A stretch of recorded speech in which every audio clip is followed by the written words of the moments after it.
नमस्कार दोस्तों। यदि स्वयं ईश्वर ही छल का आश्रय ले तो साधारण मनुष्य न्याय की गुहार किससे लगाए। कुरुक्षेत्र की रणभूमि जहां गुरु द्रोणाचार्य का शरीर निष्प्राण पड़ा था, किंतु उनके पुत्र महायोद्धा अश्वत्थामा के हृदय में प्रतिशोध की ऐसी ज्वाला धधक रही थी जो तीनों लोगों को भस्म कर सकती थी। उस दिन अश्वत्थामा ने ब्रह्मांड के नायक श्री कृष्ण की आंखों में आंखें डालकर एक ऐसा प्रश्न पूछा जिसने समय की गति को भी स्तंभित कर दिया। वासुदेव, मेरे पिता को अधर्म और छल से मरवाकर आप किस मुख से धर्म की स्थापना का दावा करते हैं। परिणाम दोस्तों, महाभारत केवल शस्त्रों का टकराव नहीं बल्कि धर्म और कर्म का सबसे जटिल शास्त्र है। आज हम उस पल के साक्षी बनेंगे जब कुरुक्षेत्र की लाल मिट्टी पर एक पुत्र का पितृ प्रेम और ईश्वर का दैवीय विधान आमने सामने आ खड़े हुए। महागुरु द्रोणाचार्य, जिन्हें शस्त्र विद्या में कोई भी योद्धा परास्त नहीं कर सकता था, उनका अंत एक अर्ध सत्य या कहें एक छल के द्वारा किया गया। जब अश्वत्थामा ने अपने पिता के वध का समाचार सुना तो उनका क्रोध प्रलय बन गया। उन्होंने सीधे भगवान श्री कृष्ण से प्रश्न किया कि क्या धर्म की रक्षा के लिए अधर्म का सहारा लेना उचित है। आज के वीडियो में हम उसी संवाद की गहराई में उतरेंगे जहां हम जानेंगे कि आखिर कृष्ण ने उस छल को न्याय कैसे सिद्ध किया। यह संवाद आपके जीवन में धर्म और कर्म के प्रति नज़रिए को बदल सकता है। तो चलिए समय के चक्र को पीछे घुमाते हैं और चलते हैं कुरुक्षेत्र के उस रक्त रंजित अध्याय की ओर। कुरुक्षेत्र की उस संध्या आचार्य द्रोण साक्षात काल बनकर पांडव सेना का संहार कर रहे थे। उन्हें शस्त्रों से परास्त करना असंभव था। यह त्रिलोकीनाथ श्री कृष्ण भली भांति जानते थे। अतः धर्म की रक्षा हेतु एक कूटनीति रची गई। भीम ने अश्वत्थामा नामक हाथी का वध किया और रणभूमि में उद्घोष हुआ। अश्वत्थामा मारा गया। स्वयं धर्मराज युधिष्ठिर ने भी नरो वा कुंजरो वा कहकर सत्य को धुंधला कर दिया। पुत्र मोह में व्याकुल आचार्य ने शस्त्र त्याग दिए और समाधिस्थ हो गए। उसी असहाय अवस्था में धृष्टद्युम्न ने उनका शीश काट दिया। जब असली अश्वत्थामा रणभूमि में लौटा और उसने अपने पिता के क्षत विक्षत शरीर को देखा तो उसका हृदय विषाद और प्रतिशोध की प्रलयंकारी अग्नि में जल उठा। यह केवल एक पिता की मृत्यु नहीं थी बल्कि एक महारथी के स्वाभिमान का छल पूर्वक अंत था जिसने अश्वत्थामा की आत्मा को झकझोर कर रख दिया। पिता के निर्जीव देह के समक्ष अश्वत्थामा का विलाप शीघ्र ही महाविनाशक आक्रोश में परिवर्तित हो गया। उस मेधावी योद्धा को यह समझते तनक भी देर न लगी कि धर्मराज युधिष्ठिर की सत्यवादिता को ढाल बनाकर यह कुटिल खेल किसने खेला है। उसकी दृष्टि धृष्टद्युम्न से हटकर सीधे पांडवों के पीछे खड़े इस महानाट्य के सूत्रधार श्री कृष्ण पर जा टिकी। पांडव ग्लानि और लज्जा से सिर झुकाए खड़े थे, किंतु वासुदेव के मुख पर वही चिर परिचित रहस्यमयी शांति थी। यह देखकर अश्वत्थामा का धैर्य बांध तोड़ गया। उसने आर्तनाद करते हुए कहा, वासुदेव, मेरे पिता ने सदैव राजधर्म का पालन किया। वे शस्त्रहीन थे, समाधिस्थ थे। एक निहत्थे तपस्वी के साथ ऐसा विश्वासघात, यही आपकी ईश्वरीय लीला है। उस क्षण अश्वत्थामा की वाणी में केवल एक पुत्र की पीड़ा नहीं थी बल्कि वह उस मर्यादा का प्रश्न बन गया था जिसे कूटनीति के पैरों तले कुचल दिया गया था। अश्वत्थामा का स्वर अब और भी उग्र हो गया, मानो उसकी अंतरात्मा चित्कार कर रही हो।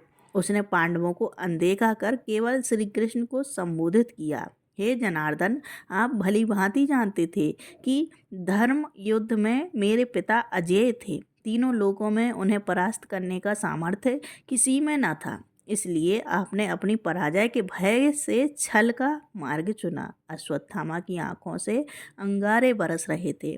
उसने गर्जना की, आप कहते हैं कि आप धर्म संस्थापक हैं, किंतु आज आपने एक गुरु, एक ब्राह्मण और एक निहत्थे वृद्ध का वध करवाकर अपने ही ईश्वरीय अस्तित्व को कलंकित किया है।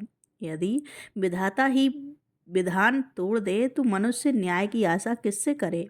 मुझे उत्तर चाहिए वासुदेव। क्या केवल विजय प्राप्ति के लिए पाप और पुण्य का भेद मिटा देना ही आपका धर्म है?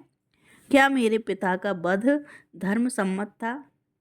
अश्वत्थामा के दहकते प्रश्नों के बीच श्री कृष्ण स्थित प्रज्ञ भाव से खड़े रहे। न क्रोध, न भय, न कोई गिलानी। उन्होंने अत्यंत शांत स्वर में मौन भंग किया। हे अश्वत्थामा, सत्य को केवल अपनी पीड़ा के दर्पण में मत देखो। तुम्हारे पिता शस्त्र विद्या में अद्वितीय थे, इसमें कोई संदेह नहीं, किंतु स्मरण रहे उनका वध पांडवों ने नहीं बल्कि उनके अपने पुत्र मोह और अधर्म के प्रति उनके मौन ने किया है। कृष्ण का स्वर अब गंभीर हो गया। जिस दिन गुरु द्रोण ने भरी सभा में कुलवधू द्रौपदी का अपमान होते देखा और वे मूक दर्शक बने रहे, उसी क्षण उनका आत्मिक वध हो चुका था। एक ब्राह्मण और गुरु का कर्तव्य केवल शस्त्र विद्या सिखाना नहीं बल्कि अन्याय के विरुद्ध बोलना भी है। जब उन्होंने दुर्योधन के अन्न के ऋण को धर्म से ऊपर रखा तो उन्होंने स्वयं अपनी मृत्यु का आवाहन कर लिया था।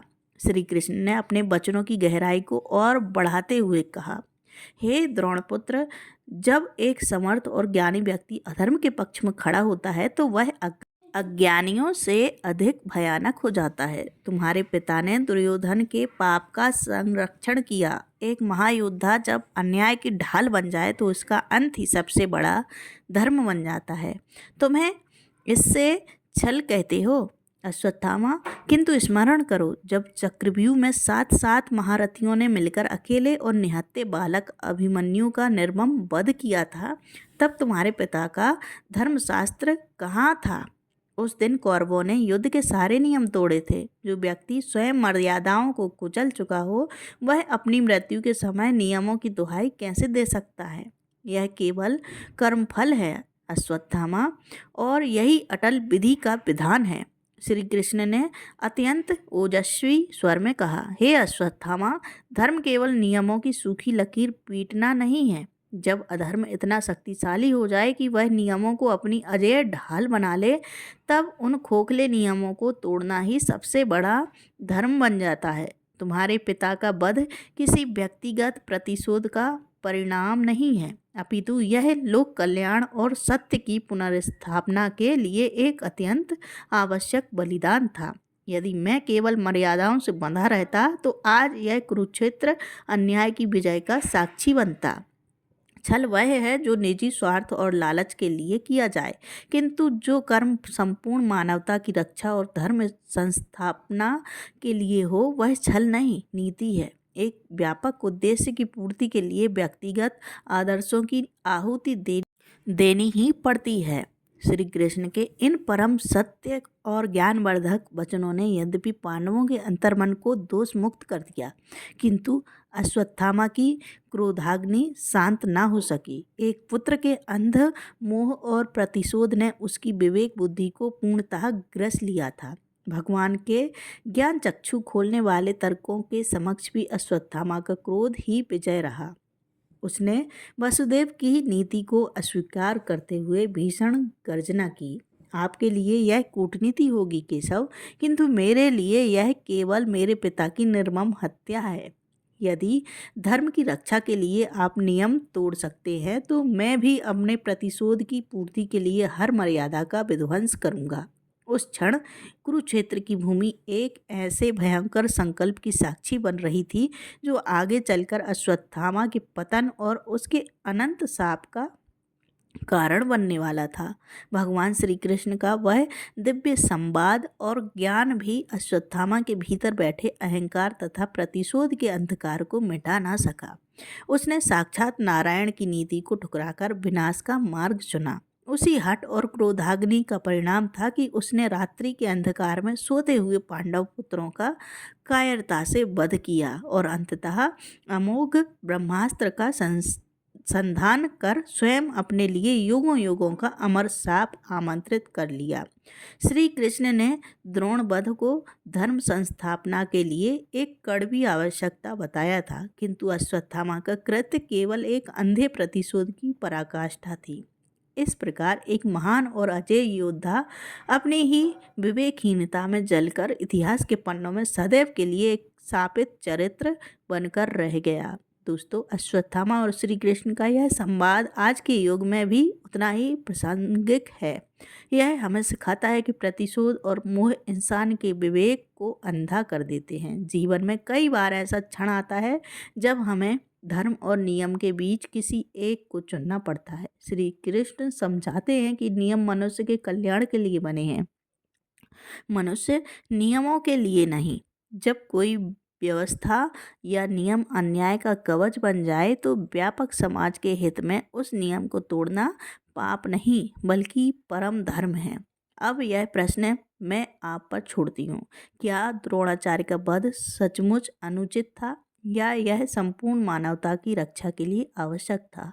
आज के युग में यदि आपको खोखले नियम और सच्चे धर्म में से किसी एक को चुनना हो तो आप किसे चुनेंगे? अपने विचार मुझे नीचे कमेंट में ज़रूर बताएं। अगर महाभारत के इस गहरे सत्य ने आपकी आत्मा को झकझोरा है और आपको सोचने पर विवश किया है तो इस ज्ञान को केवल स्वयं तक सीमित ना रखें। वीडियो को तुरंत लाइक करें, अपने मित्रों व परिवार के साथ शेयर जरूर करें। धन्यवाद। जय श्री कृष्ण।